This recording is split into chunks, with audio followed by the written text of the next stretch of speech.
come to think of it, I'm not sure if I actually we showed you one extreme and the other. We showed you that we can move the 9,000 ohms over here or move the 9,000 ohms over here. But what we see is as we turn it, I'm going to pick any position. Actually, let me get, trying to get exactly 6 on the one.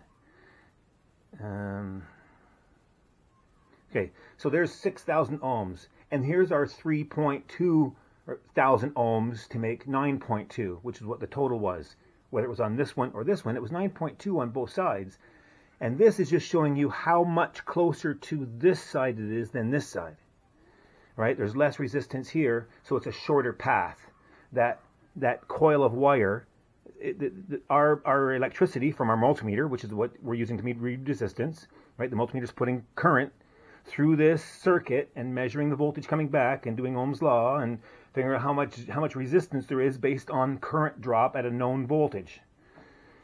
That's a mouthful. Anyway, so no matter where we put this, it's going to be a ratio of this side to this side.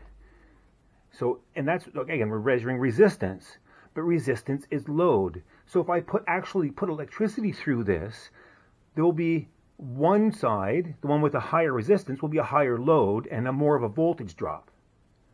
This one will be less of a voltage drop. So what it's doing is taking 5 volts and giving you a variable ground.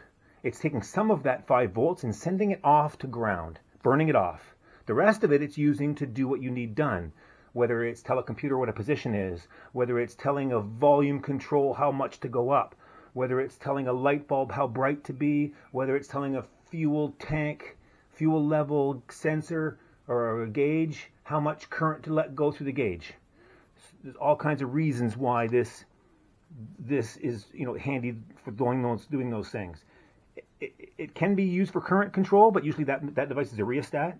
This is voltage control. This is voltage splitting. Whatever you put in to ground, and this pin is now anywhere in between what goes in and 0.